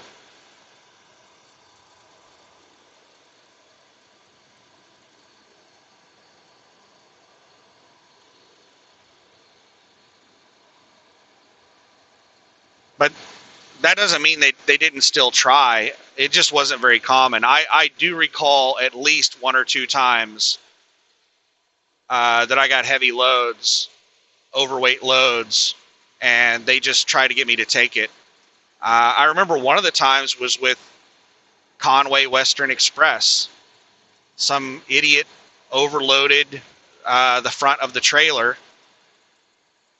They put a whole bunch of heavy stuff in the front of the trailer, and one of the axles was overweight.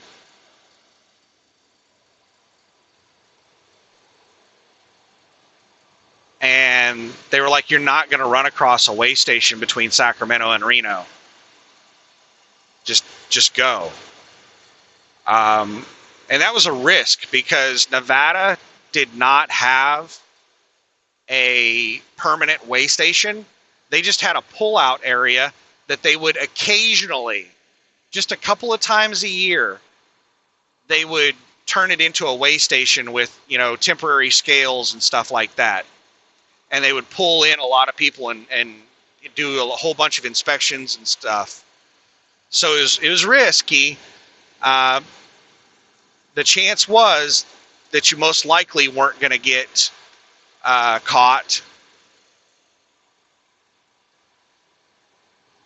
I mean, but you were running the risk of them having their little temporary weigh station up But the manager at the terminal in Sacramento tried to talk me into rolling with it, and I was like, nope. So, being the spiteful ass that he was, I mean, this is the kind of stuff that happened in the industry back then, is if you refuse to do something illegal, they would be spiteful and vindictive toward you. They would find some way to retaliate towards you. So what he did was, instead of letting me drop the trailer and leaving it there and letting the daytime crew rework the trailer and then bring the trailer later in the day, he made me rework the trailer, which meant that I couldn't go home. I had to stay in Sacramento, and they had to get me a hotel. Because I was a line haul driver, my line haul run that I was doing was from Reno to Sacramento. So I'd go from Reno to Sacramento. I would work on the dock for like 8 hours, and then I would drive back to Reno. So by the time I reworked the trailer, I didn't have enough hours to drive back to Reno. So I had to stay there in a hotel. That's the type of spiteful crap they would do to try to keep you from, not doing what they say, to kind of force you to do illegal stuff. It's like, okay, you don't want to do that? Then, okay, this is what's going to happen. And that happened to me, not a lot, but, a few times. Another time, I had a placarded trailer that something was leaking out of it.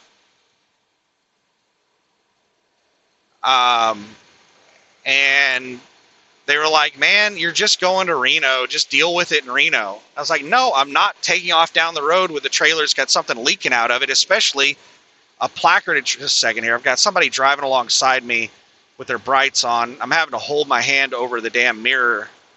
So blinding.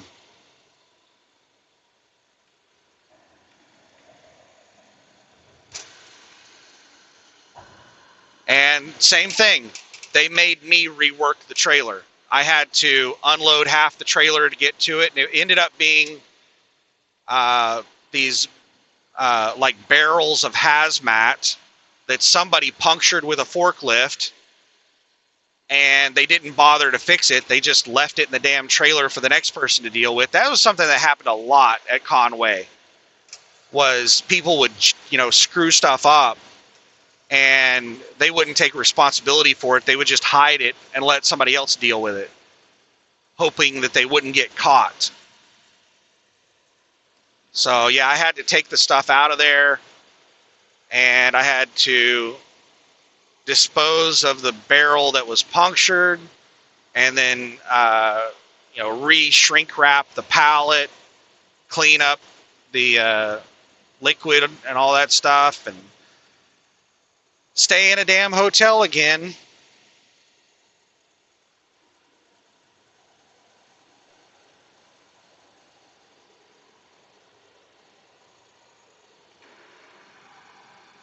Yeah, that's the way the industry was 20 years ago. I don't know if it's, there might still be some places like that today, but I don't think it's anywhere near as common today as it was 20 years ago.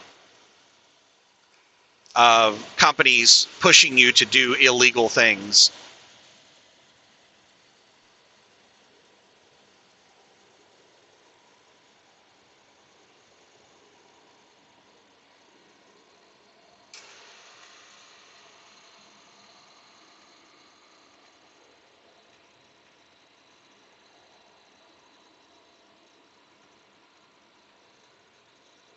$73 miles. This video is getting long. Where are we at? Let me see here. An hour and 44 minutes. Another hour?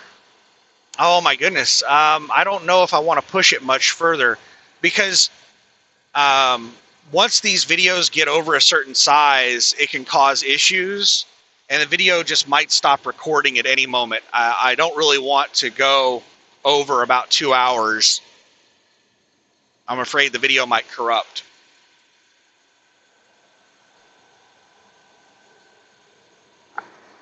I think I'll just end the video whenever I get to what I was thinking was I would end the video whenever I got to a rest area to put the IFTA stickers on. But I'm starting to wonder if there's an arrest area between here and Arkansas.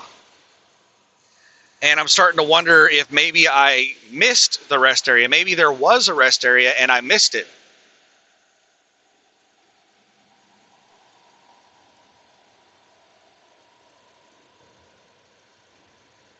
You know, whenever I got into the trucking industry the second time back in 2020, I had no idea that Love's had become a massive truck stop chain. I remember when I was a kid living in Oklahoma, there was a Love's truck stop, or I don't even know if it was a truck stop. It was just a Love's.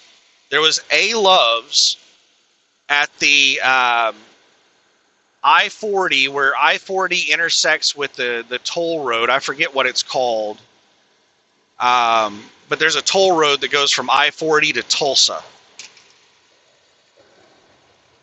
And we're not too far from it right now. I would say we're probably like 20 miles away from it, maybe 30. And there was a Love's truck stop at that junction. It's still there, but that's the only Love's truck stop I had ever seen.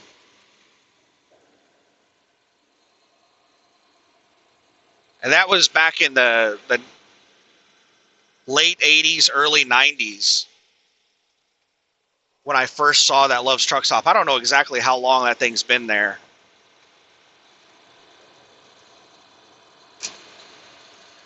I would say probably the earliest I can remember seeing that Love's truck stop was probably, I would guess around 1994.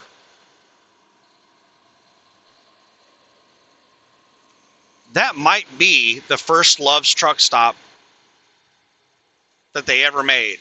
That might be the first one.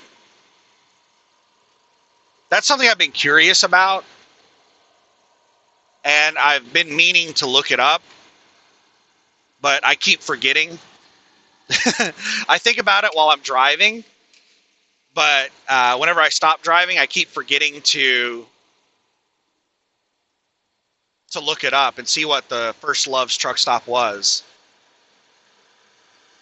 I think it was this one at the I-40 and whatever toll road it is.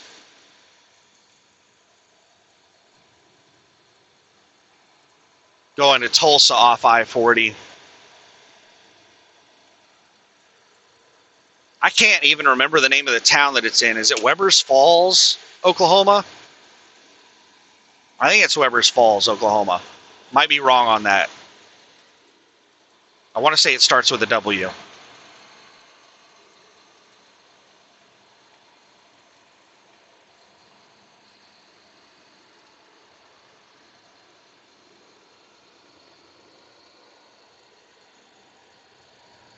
I don't think we're getting a rest area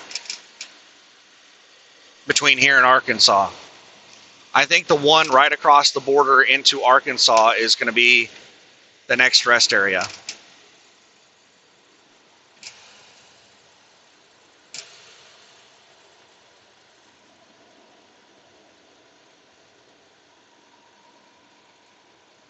I could just like pull onto an on-ramp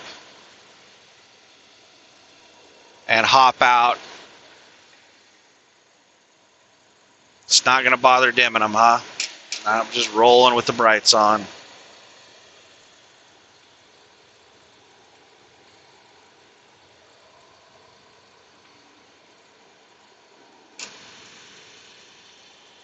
Texana Road, Porham Landing.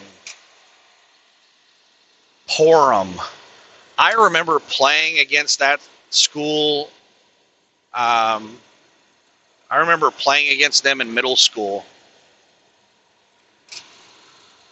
We had a really good basketball team in the what grade was it?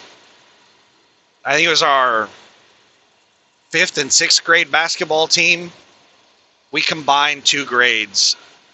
I don't know if that's I don't think that's normal for larger schools, but for really small schools, we would combine multiple grades into teams. So our 5th and 6th grade basketball team was really good. We had like 3 or 4 people that they hit growth spurts early and they were really big for their age.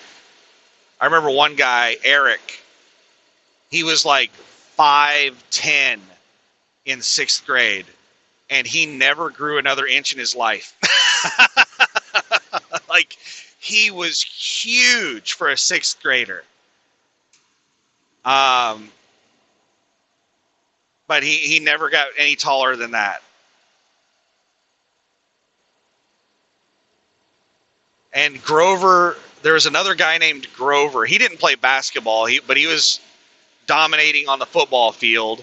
And he was another kid that in like 6th grade, he was like 5'10", and he never got any taller.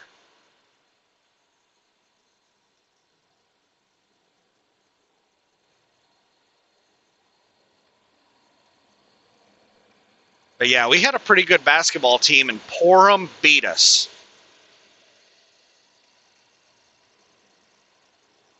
And it was mainly just one kid on the team that just never missed.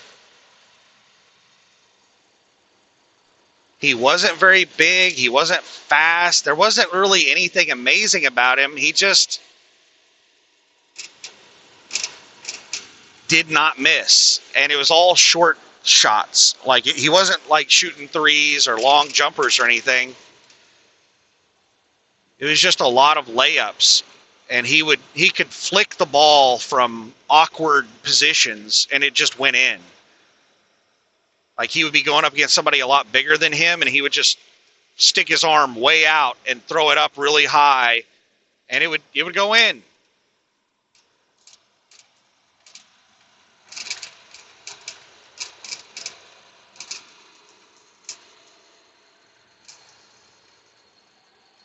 But I remember that was a frustrating loss because we thought we were unbeatable.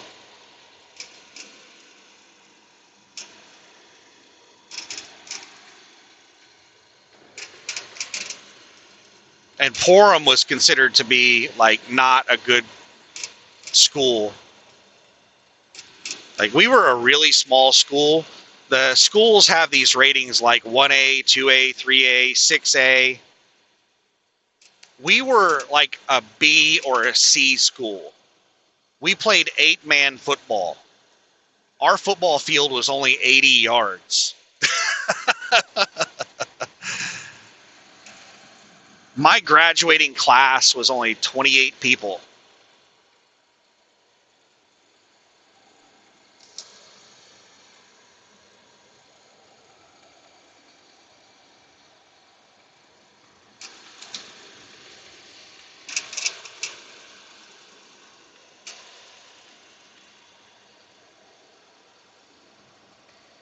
So yeah, we played against other really small schools.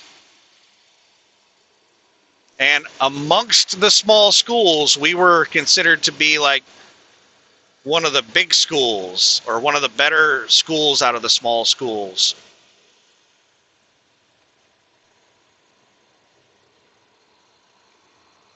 So for us to lose to Porham, that was really bad. Like, probably the worst school in our tiny little division was a school called Gans, Gans. Gans, Oklahoma is such a tiny, tiny school. I don't know why they were allowed to have their own school. I'm not 100% sure how big the class sizes were at Gans, but I heard that they had classes of like 10 people. And there were other schools in that area that those kids could have gone to. It was kind of pointless, in my opinion, for Gans school to even exist. They should have gone to a different school. But there was, what's crazy is Gans had like the most popular athlete from Oklahoma at the time. Um, I'm sure that older people like myself will remember him, but the younger people probably have no idea who he is. Bryant Reeves. Bryant Big Country Reeves was an enormous basketball player.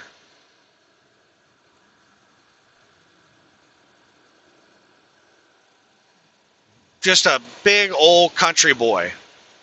And he went to school at Gans.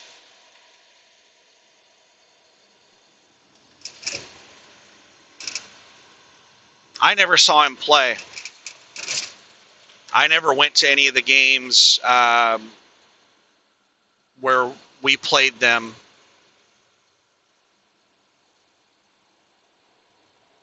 If I would have known he was going to become an NBA player, then I would have, made an attempt to go to the games and watch him play. I have never met Bryant Reeves, but I have encountered his brother several times. His brother is also a really big guy. And because Bryant was like an NBA player, his little brother became really popular. Even though his brother was ugly, big, goofy-looking guy, and I also heard that he had a really bad attitude. His brother being in the NBA and making millions of dollars just made him a real ass. I never really had much of any interaction with him. The only interaction that I had with him is I worked at McDonald's in high school, and he came to McDonald's a couple of times. There were 2 or 3 or 5 times, I can't remember. There were several times that I took his order at McDonald's.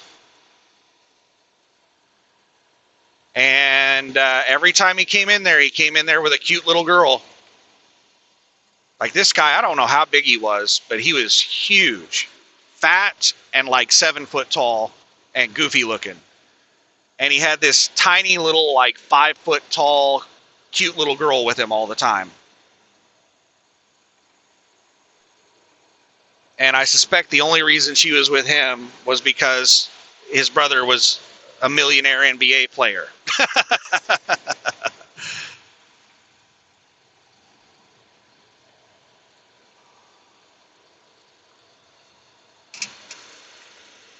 I don't think he lasted very long in the NBA. He was kind of a big deal in the NBA for a couple of years. I think he played for the Vancouver Grizzlies.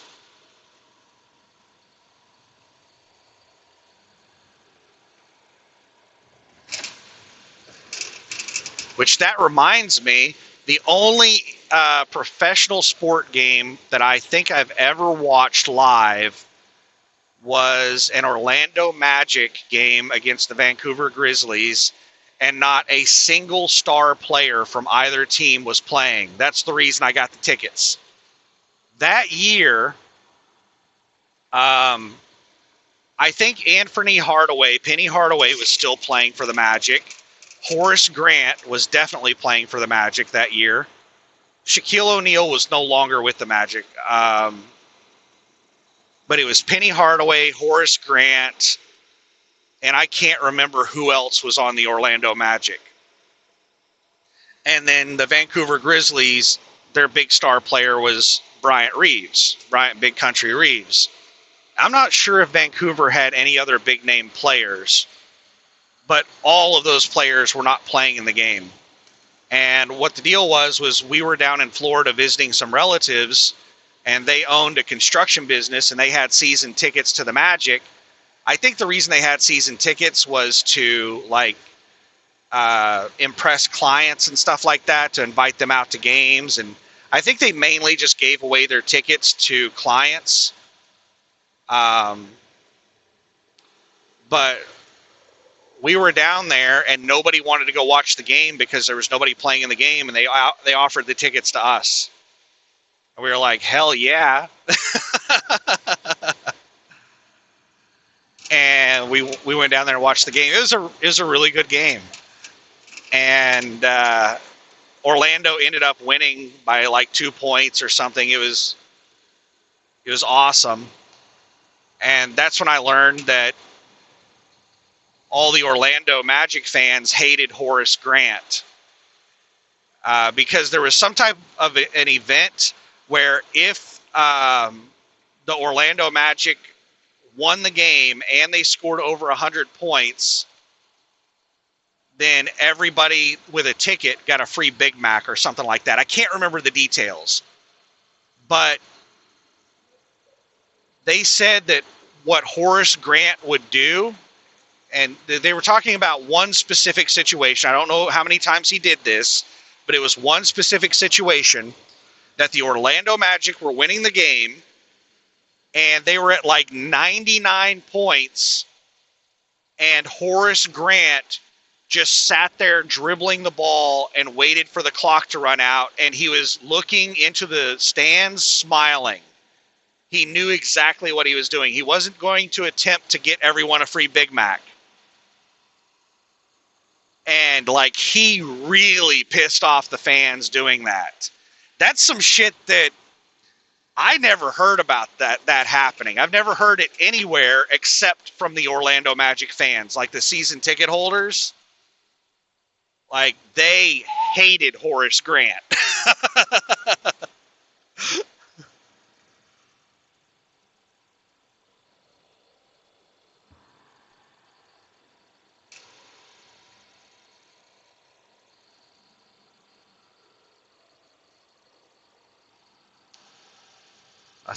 I'm not sure if that's fog. Oh, what is this? Parking area next right. Here we go. We're going to put the IFTA stickers on and wrap up the video. Was there a sign before that I didn't see? Or was it just this sign at the last second? Parking area next right.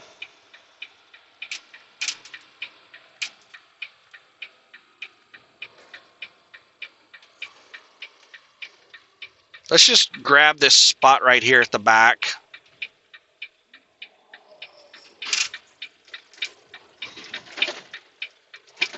Let's go ahead and throw the four ways on because I'm not even sure this is technically a spot. But I'm just going to be here for a couple of minutes. I'm just going to get my spray bottle of alcohol out, paper towel, clean off a spot on the truck, and slap the IFTA sticker on. So I'm going to go ahead and end the video here and upload it. I am still about, I don't think it's going to take me 30 minutes, but let's just go ahead and flip over to on duty so I don't waste my drive time. It's 5:33 a.m. and I'm 54 miles away. So I'm still pretty much on track to get there at the time that I'm expecting, right around 6:30 a.m.